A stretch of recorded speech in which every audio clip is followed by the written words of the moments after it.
Olá, olá. Voltamos. Me dê retorno, Luciano. São 16h06. Voltamos com informações acerca do Papa Francisco, né? Ele não vai ser enterrado na Basílica de São Pedro, ok? Ele vai ser enterrado na Basílica de Santa Maria Maggiore, ok? Que também fica em Roma, ponto e próximo à Fontana di Trevi.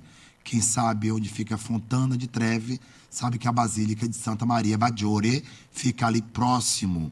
É uma basílica linda, inclusive, enquanto a cidade do Vaticano fica um pouco mais distante, né? Ali ela fica já vizinha à cidade do Vaticano, ao Castelo de Sant'Angelo, né?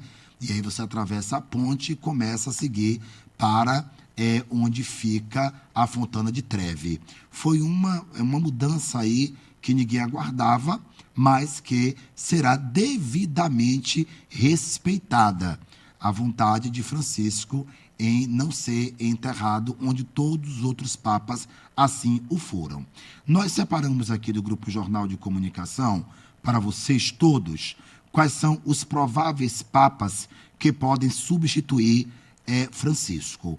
O primeiro é Jean-Marc Aveline, que é arcebispo de Marselha. Ele é francês e tem 66 anos.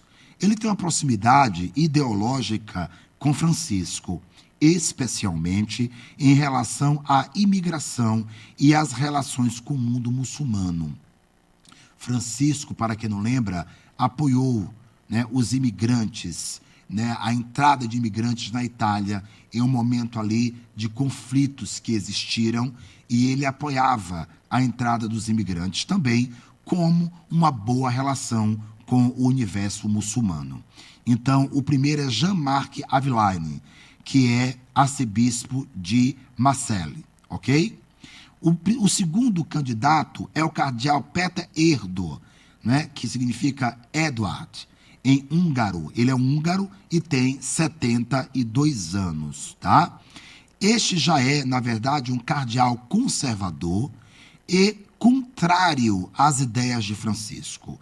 Inclusive, toda a questão migratória de 2015, cuja questão migratória Francisco apoiou, o cardeal Péter Erdo, o húngaro, foi contra veementemente as posições do Papa. O terceiro é o cardeal Mário Grech, secretário-geral do Sínodo dos Bispos. Ele é um maltês e tem 68 anos. Ele se tornou um porta-voz das reformas de Francisco dentro da Igreja Católica durante anos, evoluindo rapidamente com o tempo. Inclusive, ele é chamado de porta-voz do Papa porque, em 2008, vários cidadãos gays maltenses declararam que estavam deixando a igreja em protesto contra o que viam como uma postura anti-LGBT do então pontífice, o Papa Bento XVI, que tinha uma postura muito mais séria, muito mais fechada em relação ao Papa Francisco. Portanto, o cardeal Mário Grech é o terceiro. O quarto, ele é muito bem quisto, ele é muito bem-humorado, é o cardeal Juan Jorge Omelia, que é arcebispo de Barcelona. É um espanhol de 79 anos. Ele tem como características o bom humor e tinha, sim, uma proximidade também com tudo aquilo que Francisco defendia e explicitava. É um dos principais. O cardeal Pietro Parolin é um italiano, é diplomata do Vaticano e tem 70 anos. Ele serviu como secretário de Estado do Papa desde 2013, ano em que Francisco foi eleito. Portanto, também uma pessoa, é um cardeal de fácil abertura, de fácil diálogo, que dá a intenção que continuará com todas as ideias trabalhadas por Francisco. O quarto, dizem que é um Papa, que é o Papa filipino, dadas as igualdades ideológicas e de comportamento deste cardeal com o Papa Francisco, que é o cardeal Luiz Antônio Godin Dagli. Ele é um filipino e, portanto, seria o primeiro pontífice da Ásia, haja vista que Francisco é o primeiro, ou foi, o primeiro pontífice latino-americano. Depois temos o cardeal Joseph Tombin, que é arcebispo de Newark, na Nova Jersey. Ele é americano e tem 72 anos, não é? Ele também tem como característica elogios pela condução do escândalo de que um colega dele, cardeal, estava envolvido em corrupção e abuso de pessoas na Igreja Católica. E ele conduziu de maneira tal a expulsar esse colega com isenção para não macular a imagem da Igreja Católica. Então ele é muito bem visto na comunidade católica, muito bem aceito entre os cardeais pela postura ética e adequada. O nosso sexto é o cardeal Peter Kudo Appiah Turkson.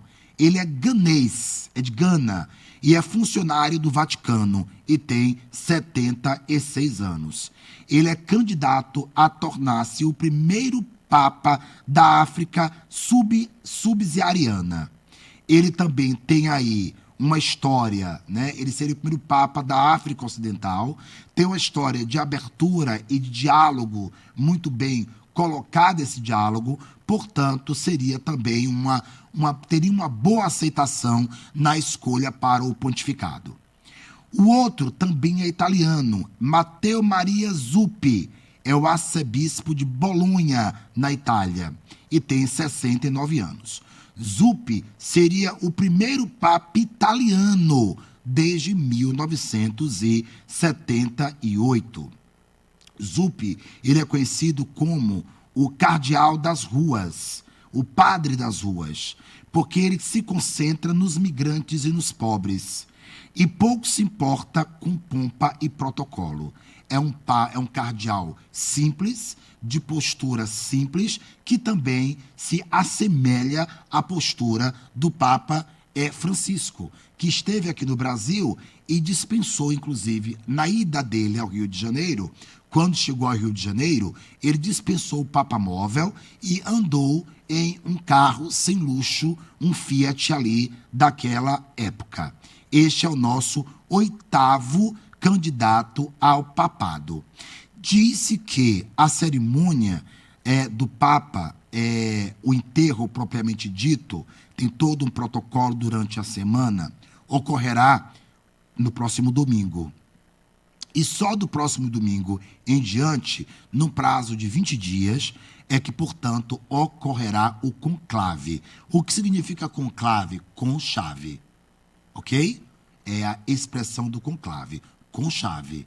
Então, trancam-se mesmo todos os papas, todos os cardeais, aliás, todos os cardeais que podem votar em si e votar em outros. Este ano, repito, nós temos 7 cardeais brasileiros que vão participar da votação, 138 cardeais no mundo que votarão para escolher o novo Papa, tendo que o novo Papa obter 2/3, no caso, de todo o processo de votação.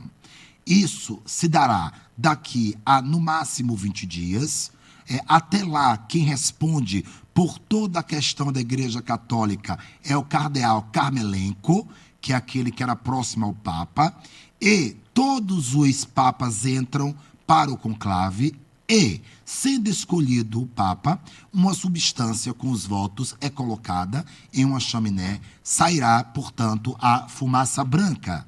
Se, porventura, em várias tentativas, não se consegue escolher o Papa, há uma outra substância que é colocada em anexo a todos os votos que não tiveram a maioria necessária, sai-se, portanto, uma fumaça preta, escura, ou seja, ainda não há a escolha do Papa. Portanto, é todo um processo, né? Eu acompanhei, né, todo o processo ali do Papa Bento XVI, é algo emocionante de se acompanhar, e aí quando termina eles dizem habemus Papa, ou seja, temos o representante da Igreja Católica, né? Então é algo que é muito forte. O Brasil é um país ainda de maioria católica, mas nesse momento todos, católicos, evangélicos, sofrem pela perda do Santo Padre e, portanto, o Grupo Jornal de Comunicação acabou de colocar. Você que deseja saber mais acerca da biografia dos 8 principais cardeais para tornar-se possível Papa, entre agora no portal Jornal FM 91.3, é a nossa rede social do Grupo Jornal de Comunicação, com mais de 1.200.000 acessos, olha agora, estão vendo? E vocês poderão ler e ver a foto dos principais candidatos ao papado, como também da sua história. É o Grupo Jornal de Comunicação aqui trabalhando sem parar nesse momento para que vocês fiquem bem informados acerca deste dia triste, mas o Papa era tão abençoado que escolheu a primeira segunda-feira pós o domingo de Páscoa, que significa de fato renascimento. E óbvio, queremos que as pessoas renasçam, que as pessoas estejam melhores, porque o mundo passa por um momento muito complexo, um momento de egoísmo profundo, de desrespeito, de violências. Semana passada, Luciano, só esta semana que passou, em um único dia, em 24 horas, 6 mortes, 6 feminicídios aconteceram no Rio Grande do Sul. Então, vocês imaginem a perda, né, de 6 mulheres assassinadas em menos de 24 horas no Rio Grande do Sul, no sul do país, e quanto as pessoas estão distantes da fé. Quando as pessoas estão distantes da fé, elas perdem caráter, elas perdem dignidade, elas perdem o amor ao próximo, elas perdem a empatia.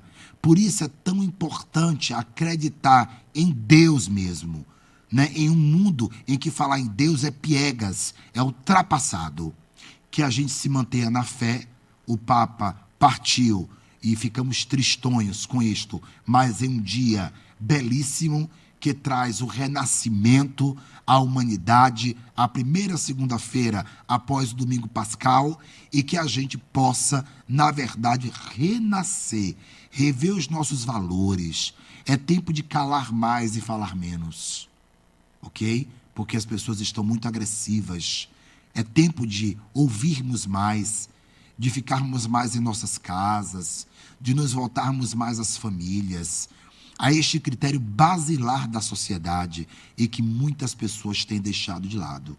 Agora é filho matando pai, pai matando filho, pai estuprando seus filhos, mãe estuprando suas filhas. É uma coisa desoladora, tristonha. A sociedade está em cólera o tempo inteiro. Então, quando uma pessoa desta parte, nós sentimos e torcemos para que o próximo tenha o seu legado de apaziguamento, né, para que não se majore dentro da Igreja Católica nenhum tipo de preconceito, nenhum tipo de retaliação, para que o mundo possa ficar mais unido, haja vista que a Igreja Católica está presente em 100 países.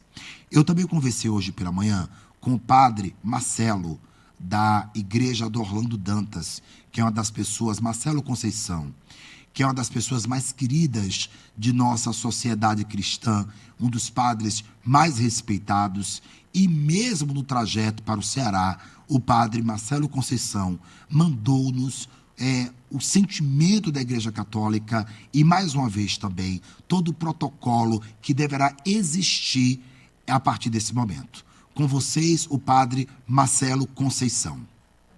Ouvintes queridos da nossa querida Rádio Jornal, meu caro Denison, uma alegria falar com vocês. Neste dia tão especial em que nós celebramos as 8º de Páscoa, nós também fomos abordados pela notícia da passagem desta vida terrena para a eternidade do nosso Sumo Pontífice, o Papa Francisco.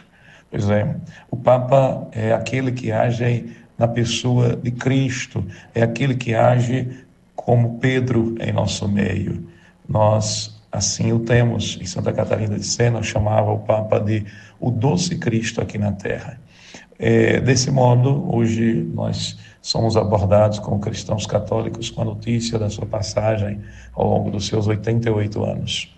O Papa Francisco deixa para nós um legado no seu pontificado de amor, principalmente aos pobres, de acolhimento a todas as pessoas, de falar para nós sobre a necessidade do cuidado com a casa comum, e iniciou seu pontificado com uma marca, nos chamando a alegria do Evangelho, a alegria da doação da vida, a alegria de descobrir este amor de Deus efetivado em nosso coração. A notícia da passagem do Papa Francisco nos entristece, mas ao mesmo tempo nos traz uma gratidão. A gratidão a Deus por nos ter dado um sumo pontífice como Francisco, preocupado com as causas dos menos favorecidos, sendo voz, sendo presença, principalmente na vida daqueles que não têm voz e nem vez. Hoje nós somos abordados por esta notícia e ela, por mais que nos entristeça, ela nos enriquece de esperança, porque estamos inclusive no jubileu ordinário, onde o Papa Francisco nos convida a sermos peregrinos da esperança. Então, vivemos esta esperança em Cristo, esta esperança que é Cristo, e comunicada esta esperança aos homens e mulheres espalhados por todo o mundo. Nós queremos neste dia, como Igreja do Senhor, agradecer a Deus pela vida e pelo pontificado ao longo destes 12 anos do Papa Francisco, que deixa marcas indeléveis em nós. Hoje nos despedimos, porém com o coração grato a Deus, porque foi nos dado um grande presente. Francisco é Pedro, e Jesus disse para Pedro: tu és pedra, e sobre esta pedra edificarei a minha igreja, e o poder do inferno não prevalecerá contra ela. Então nós louvamos a Deus por nos ter dado o Papa Francisco, e neste dia e ao longo dos próximos dias vivenciaremos o seu funeral, marcados pela esperança de que um dia encontraremos nas moradas eternas o nosso Papa Francisco. Então, Denison, de agora por diante, o velório ele durará de 4 a 6 dias.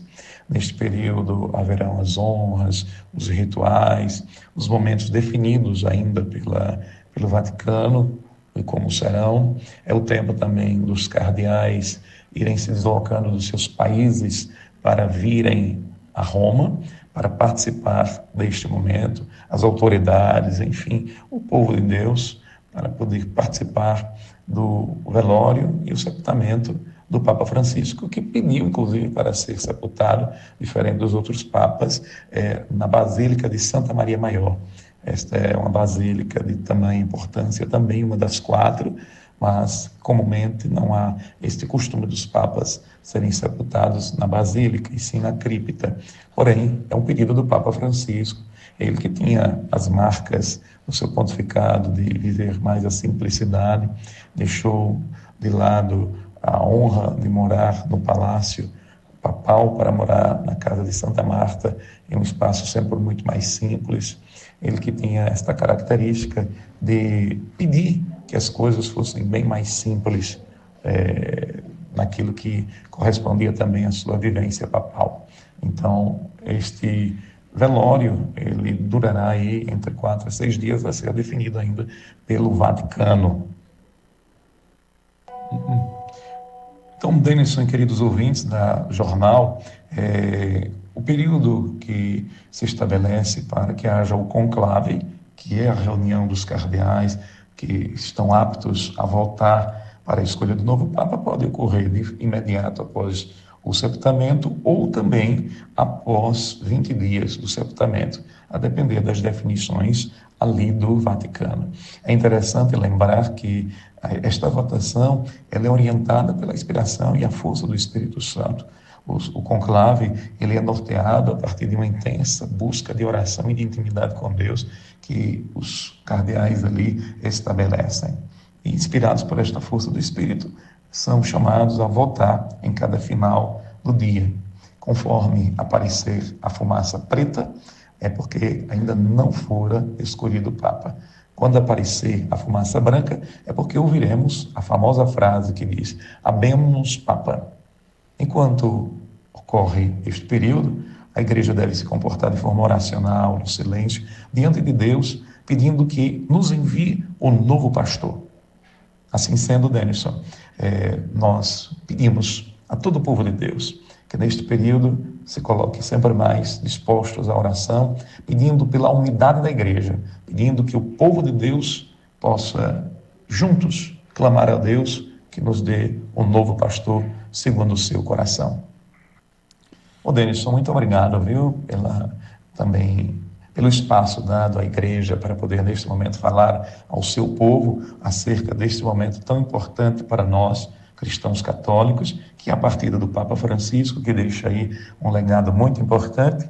E eu queria encerrar a minha fala lembrando de uma frase que gosto muito, em que ele escreveu em sua encíclica chamada Misericordiae Vultus, que diz assim: Deus não se cansa de nos perdoar, nós é quem nos cansamos de lhe pedir perdão.